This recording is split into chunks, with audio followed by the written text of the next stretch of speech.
우리가 자녀들을 키우다 보면 가장 현저하게 죄 가운데 우리에게 나타나는 그런 죄가 있는데, 뭐 다른 죄들도 많이 나타나지만 거짓말하는 죄가 아주 현저하게 나타납니다. 아이들은 부모님이 거짓말하는 거를 모른다고 생각하면서 거짓말을 하는데, 어린 자녀들이 거짓말하면 다 보이잖아요. 그런데도 이제 계속 거짓말을 합니다. 그러면 이제 부모님은 정직의 가치를 가르치기 위해서 거짓말하지 마라. 거짓말하면 안 된다. 정직해라. 이런 가르침을 하잖아요. 그런데도 안 들으면 때려야죠. 매로 때려서 가르쳐야죠. 만약에 부모님이 거짓말을 계속 하는데도 별것 아닌 것처럼 하고 그냥 넘어가면 아이가 거짓말을 해도 되나 보다 하고 이제 그 인격에 거짓말이 그냥 고착화될 수가 있어요. 그래서 우리가 사실 부모님들이 거짓말에 대해서는 그냥 쉽게 넘어가지 않잖아요. 그것을 가르치기 원하는 것입니다. 근데 이 거짓말이라는 것이 어린 자녀들의 것만은 아니죠.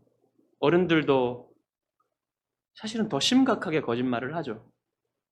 그래서 오늘 제9계명이 다루는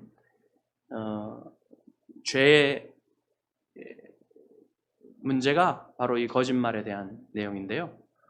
9계명은 거짓말 중에서도 가장 치명적인 거짓말을 금지합니다. 살인하지 말라, 간음하지 말라, 도둑질하지 말라, 이런 계명에서도 여러분 보셨지만 그 죄의 범주에서 가장 무거운 형태를 금지하는 그런 모습을 우리가 볼 수가 있죠. 그러니까 이 죄의 범주 안에 드는 모든 범죄 중에 가장 무거운 것을 금지함으로써 그 범주 안에 있는 모든 죄들을 다 아우르는 겁니다.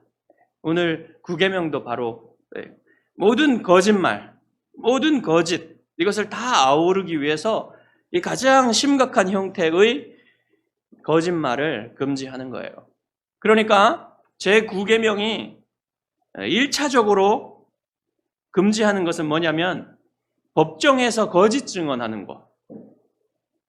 법정에서 거짓 증언하지 마라. 이것을 금지하는 겁니다. 고대 세계에서 재판은 가장 중요한 인물이 누구냐면 증인이에요. 왜냐하면 재판을 진행할 때 그 성읍의 장로가 판사가 됩니다. 그런데 검사랑 변호사가 없어요. 고대 세계의 재판에서는. 그러니까 이 판결이 이루어지는 것은 판사가 판결을 하는데, 판사가 판결을 할 때 가장 중요한 게 뭡니까? 물증하고 증인이겠죠. 그러니까 증인의 한마디가 사람을 죽이고 살릴 수도 있는 그런 중요한 위치가 되는 거예요. 그래서 하나님은 이스라엘에게는 그 고대 세계 그 재판에서 일어날 수 있는 부당한 피고인이 부당하게 당하는 그런 일들이 있을 거 아닙니까? 그것을 막기 위해서 하나님께서는 이스라엘에게 정당한, 그 당시 사회로서는 가장 정당한 정의로운 재판의 시스템을 주셨어요. 그게 뭐냐면 증인이 반드시 2사람 이상이어야 된다. 그리고 사형을 언도할 때는 반드시 그 피고를 고소한 증인이 먼저 돌로 쳐야 한다. 이렇게 되면 그 증인을 죽이는 그 고소를 할 때 양심의 압박을 크게 받겠죠. 자기가 먼저 쳐야 되니까. 그리고 만약에 위증으로 드러나면 그 피고인이 당한 벌만큼을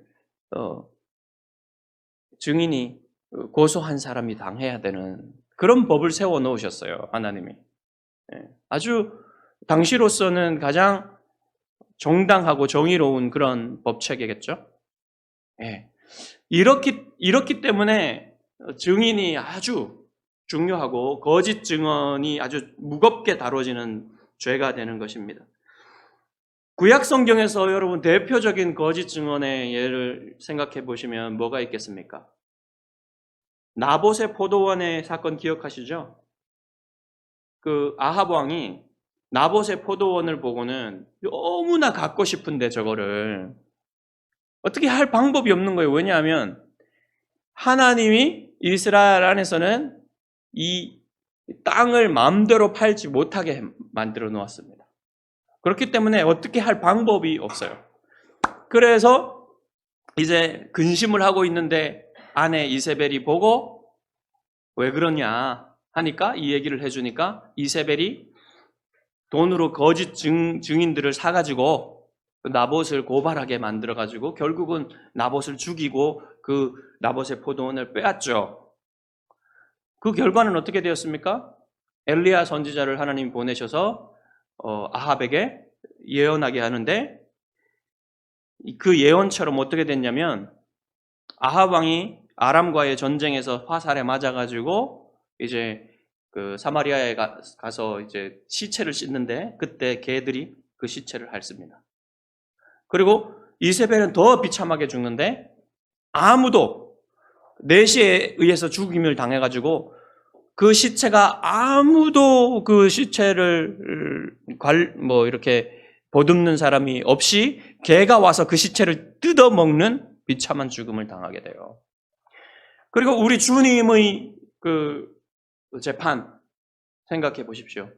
주님의 죄를 찾으려고 주님을 죽일 죄를 찾으려고 대제사장들이 백방으로 찾았으나 어떻게 해볼 도리가 없어요.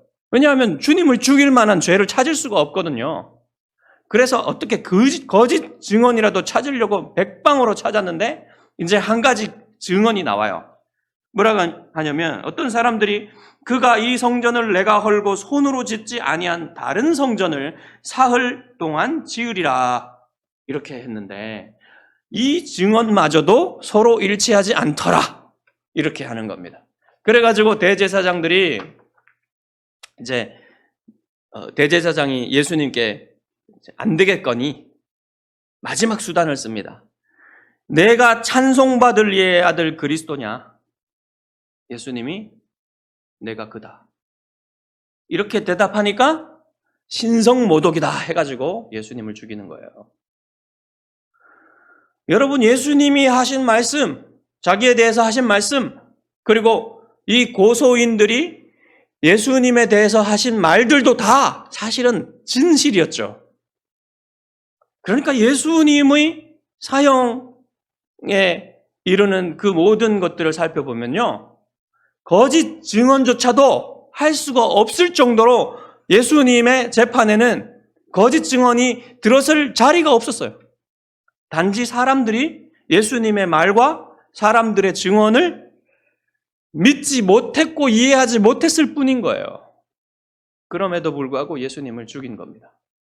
그리고 여러분 스데반의 그 순교의 장면도 여러분 기억하시죠? 스데반이 돌로 맞아 죽는데 사람들이 스데반에 대해서 뭐라고 거짓 증언했냐면 그 거짓 증인들도 샀어요. 사가지고 거짓 증언하게 만든 겁니다.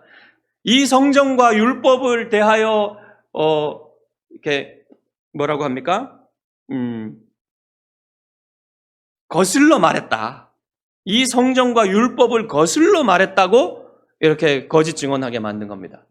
그래서 스데반이 돌에 맞아 죽게 되죠. 여러분 이런 예들을 보면 거짓 증언이 얼마나 무서운 죄인지를 여러분 우리가 확인할 수가 있습니다. 하지만 이미 제가 말씀드렸듯이 이 거짓 증언만 사실 구계명이 금지하는 게 아니에요. 거짓말, 모든 종류의 거짓말들이 다 금지되고 있는 것입니다. 여러분 거짓말들이 많죠, 종류가. 근데 모든 거짓말이 다 죄입니까? 그런 건 아니에요. 예를 들어서 예의상으로 하는 거짓말 있잖아요. 어느 집에 갔는데 초대를 받아서 갔는데 초대는 아니고 그냥 이제 갔는데 밥 먹었냐 물어보면 여러분 뭐라고 하십니까? 안 먹었어요. 이러십니까? 대개가 수고를 끼치지 않고 번거롭게 해드리지 않기 위해서 그냥 먹었다고 하죠. 거짓말이잖아요. 근데 이런 것은 죄가 되지 않습니다. 배려하는 마음으로, 사랑하는 마음으로 하는 얘기잖아요. 그리고 이제 밥을 대접받았으면 어떻게 해야 됩니까? 내 입맛에 맞지 않아도 맛있었냐고 물어보면 맛있었어요 라고 대답하죠. 거짓말이잖아요. 예. 근데 이것을 죄라고 볼 수가 없는 거죠. 이런 것은 다 배려로 하는 말이고 사랑으로 하는 말이기 때문에. 그리고 또 여러분 성경에 보면은 그 생명을 살리기 위해서, 타인의 생명을 살리기 위해서 거짓말하는 경우가 있어요. 여러분 바로 앞에 불려간 히브리 산파들 시브라와 부하가 거짓말했죠. 뭐라고 거짓말했습니까? 왜 사내 아이를 죽이지 않았느냐 했을 때 히브리 산모들은 너무나 건강하여서 저희가 이르기도 전에 다 나아서 어쩔 수가 없었습니다 라고 하죠. 그래서 하나님은 이 경건한 사람들한테 엄청난 복을 주시잖아요. 자, 그리고 또 라합 있죠. 여리고의 기생 라합. 정탐꾼들을 숨겨주었는데 이것은 여러분 그 여리고 사람들 입장에서 보면 뭡니까?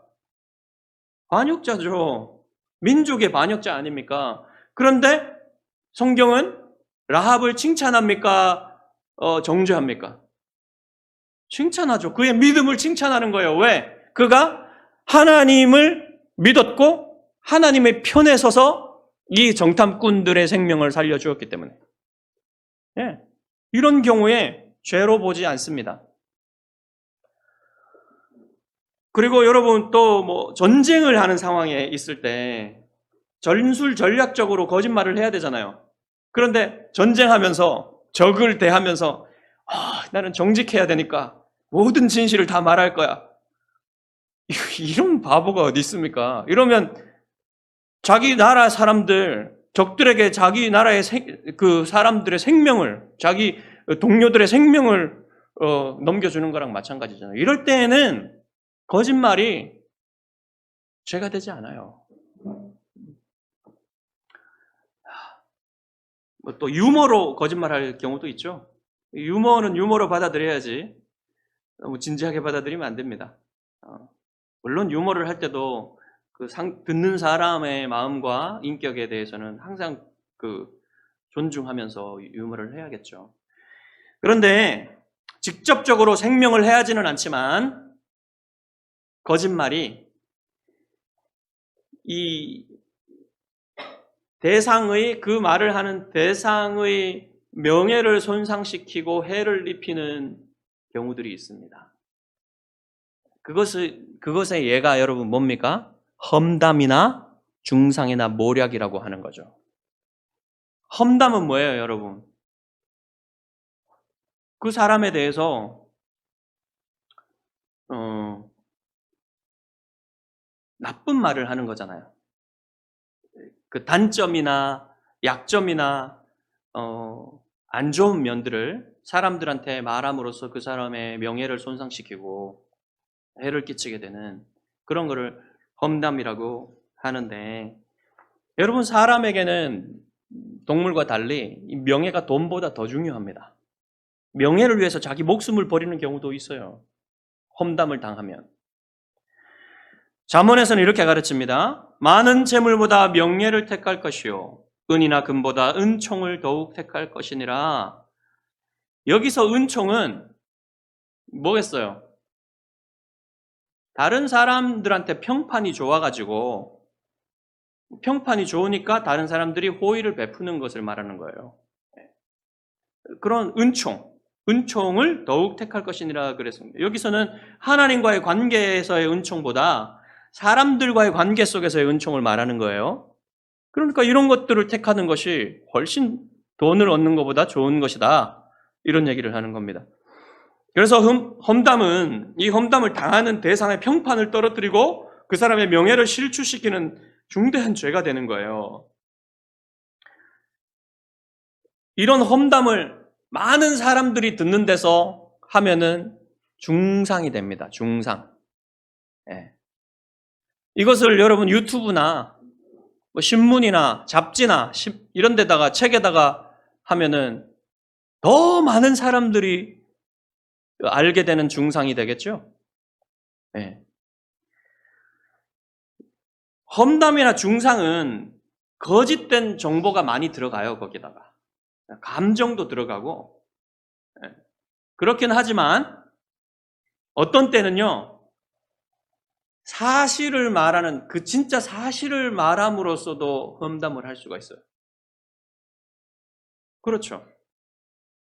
사랑으로 하지 않고 그 나쁜 사실을, 진짜 있었던 일을, 진짜 있는 일을 가지고 말할 때 그게 험담이 되어서 그 사람의 명예를 실추시키고 손상시킬 수 있는 겁니다. 해를 입힐 수 있는 겁니다. 이것을 오늘날 우리는 사실적시죄라고 하죠. 그것이 사실을 적시하는 것도 그 사람에게 험담이 될 수 있기 때문에 피해를 줄 수 있는 겁니다. 그래서 처벌하는 거예요. 그러니까 진실을 말한다 해도 사랑으로 하는 바가 아닌 경우에는 나쁜 그 사실을 전달하는 바에는 그것이 결코 좋은 일이 될 수가 없고 그 사람에게, 그 대상에게 해를 입힐 수밖에 없는 것입니다. 그래서 안 하는 게 좋은 거죠. 모략이라는 건 뭐냐면요, 악의적으로 왜곡시키는 거예요, 사실을. 그러니까 여러분, 이것은 보다 더 험담이나 중상보다 보다 더 계획적이고 적극적으로 한 사람의 명예를 실추시키기 위해서 말하는 거죠. 그것이 모략입니다. 여러분, 이 모략은 잘 안 해요, 우리가. 대개가 모략은 이제 더 큰 단위, 어떤 뭐 국가적인 스파이질이나 뭐 이런 쪽으로 많이 하지, 개인이 개인에게 모략을 하는 경우는 잘 없습니다. 이렇게 하면 뭐 끝까지 간 거죠, 사실. 그런 일은 우리가 잘 하지는 않지만 모략은 그런 내용이에요. 험담이든 중상이든 모략이든 다 한 가지로 한 사람의 명예를 손상시키고 실추시킨다는 데는 다 동일합니다. 이 험담은요, 그러니까 이런 것은 그 험담을 하는 사람도, 듣는 사람도, 그 험담의 대상이 되는 사람도 해를 끼치는 죄입니다. 그러니까 정말 여러분, 험담은 안 하는 게 좋아요. 하지 않기로 결심하는 게 좋습니다. 어떤 경우에든지 험담하지 않는 것이 좋아요. 험담을 즐겁게 듣는 사람도 여러분 그 죄에 동참하는 거예요. 잠언은 이렇게 가르칩니다. 남의 말하기를 좋아하는 자의 말은 별식과 같아서, 특별식 맛있잖아요. 뱃속 깊은 데로 내려가느니라. 그러니까 여러분, 험담은 될 수 있으면 멈추는 것이 좋습니다. 그래서 여러분, 누가 험담을 시작하면, 같이 앉아 있는데 누가 험담을 시작하면 멈출 수 있도록 지혜롭게 화제를 돌려주거나, 아니면 지금 당신이 험담을 시작하고 있다는 것을 알 수 있도록 넌지시 알려주는 지혜로운 방법으로 끊는 것이 좋아요. 같이 듣고 즐거워하는 것도 죄가 될 수 있습니다. 해칠 수 있습니다. 자기의 마음도 해치고 그렇게 될 수 있으니까 여러분, 될 수 있으면 이런 것을 하지 않기로 결심하십시오. 여러분 자신이나 누구든지 하지 않을 수 있도록 하는 것이 여러분 그리스도인의 마땅한 자세가 될 것입니다. 그렇게 하기 위해서는 여러분, 남에 대해 말하기 전에 그 말을 하는 자신의 마음을 점검하는 시간을 꼭 가지는 것이 좋습니다. 내가 하는 이 말이 하려고 하는 이 말이 사실인가? 만약에 사실이라면 이 말을 할 필요가 있는가? 이 말을 할 필요가 있으면 이 말이 유익이 될 것인가? 이 말을 이 말의 대상이 되는 사람이 들어도 좋을 것인가? 그리고 마지막으로 하나님이 이 말을 기뻐하실까? 이런 생각들을 해보십시오. 그러면 험담하기 쉽지 않습니다. 늘 말에 있어서 하나님을 경외한다면 험담이나 거짓말은 하기가 힘들 거예요. 그런데 우리는 자주자주 잊어버립니다. 하나님이 듣고 계시다는 것을. 자주자주. 만약에 하나님이 다 듣고 계시다는 것을 늘 강하게 인식하고 있다면 여러분 나쁜 말 못할 거예요. 거짓말 못할 거예요. 다 계산이 됩니다. 하나님 앞에서.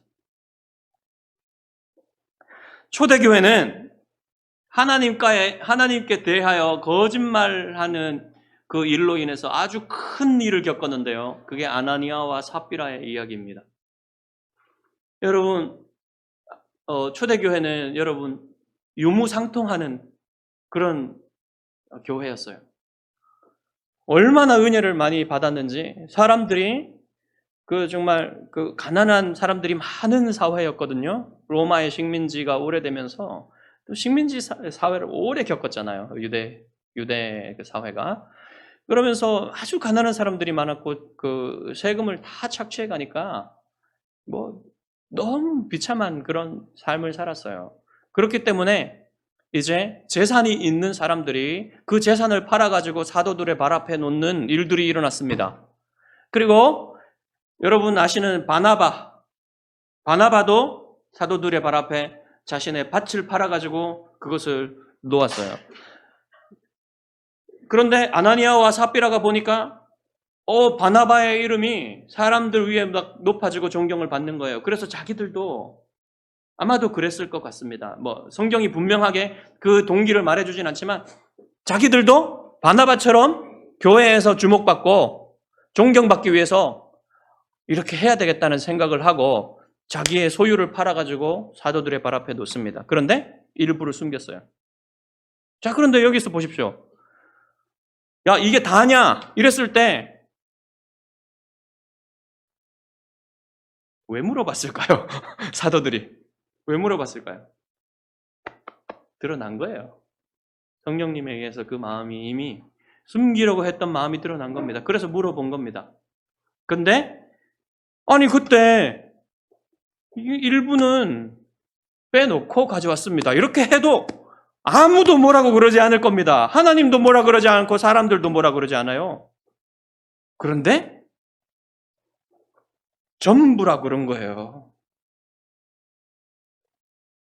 하나님을 속인 게 되고 성령님을 속인 게 된 거죠. 그래서 하나님은 이 초대교회의 상황에서 하나님의 영광을 위해서 이 두 사람을 한날 차례로 남편과 아내를 즉결 심판하십니다. 그래서 사람들이 이 일을 듣는 모든 사람들이 두려워했어요. 사실 모든 거짓말은 하나님이 들으십니다. 그러므로 하나님을 직접적으로 속이지 않더라도 우리가 하는 모든 거짓말들은 다 하나님께 범죄하는 거예요.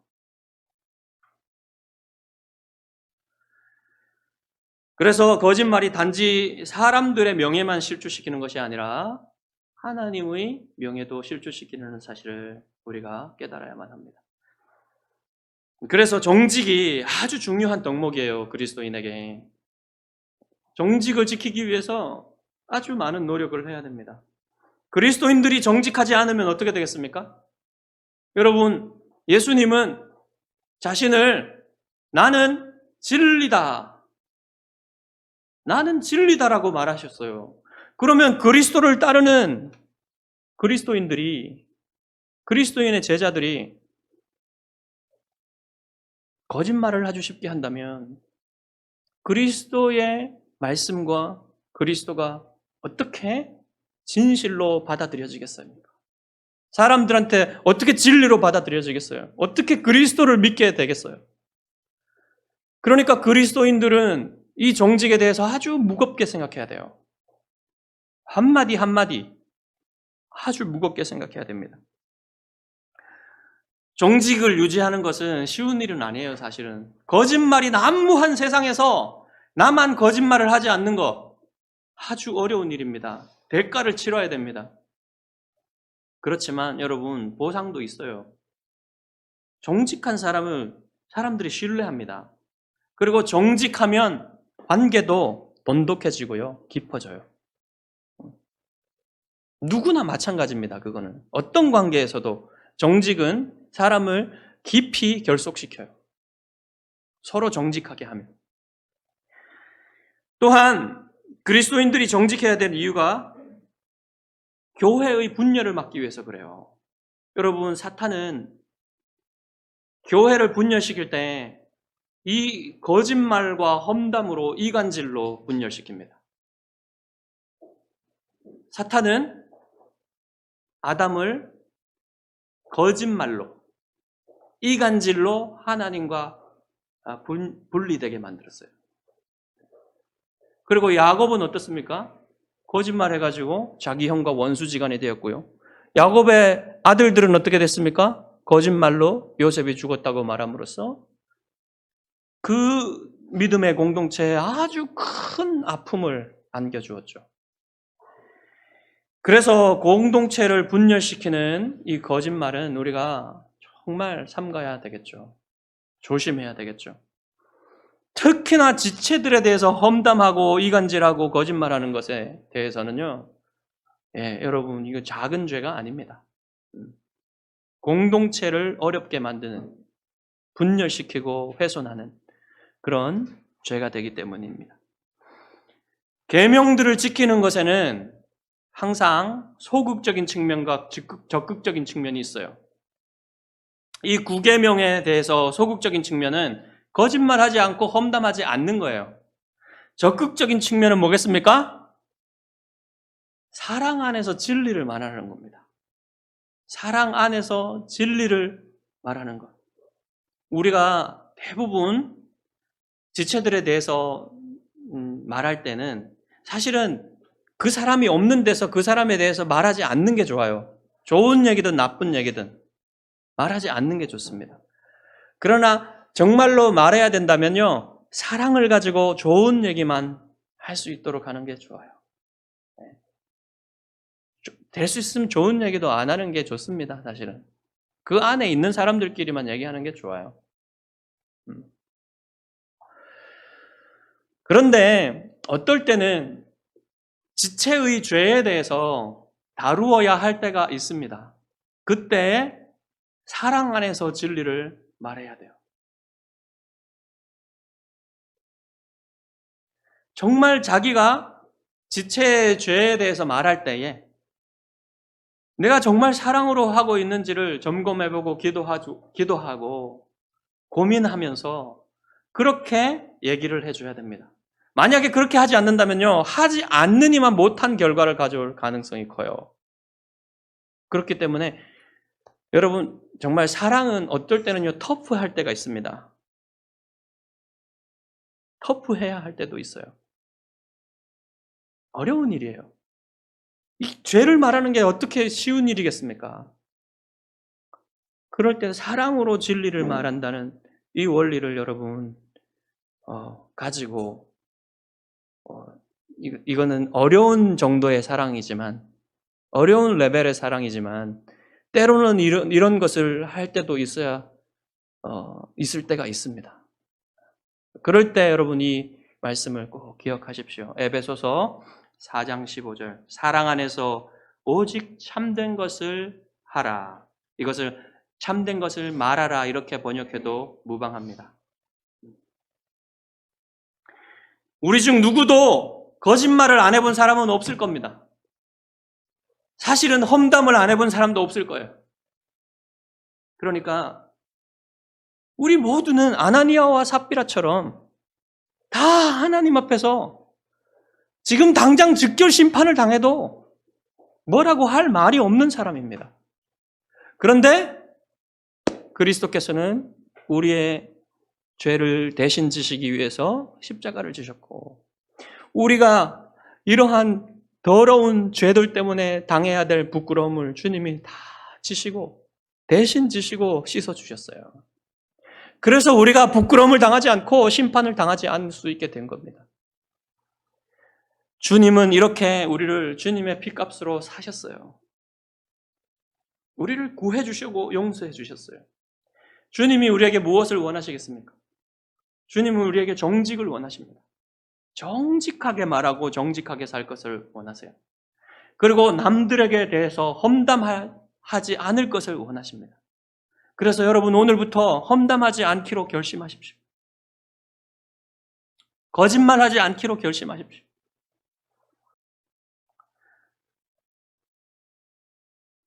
여러분의 마음속에 그리스도의 진리가 가득하여서 진리는 사랑하되 거짓은 미워하는 마음이 되기를 바랍니다. 그리고 거짓말을 하라는, 거짓말을 해서 세상 좀 편하게 살아보라는 사탄과 죄의 속삭임을 듣지 않고 그것과 싸워서 이기는 여러분 되시기를 주님의 이름으로 축복합니다. 기도하겠습니다.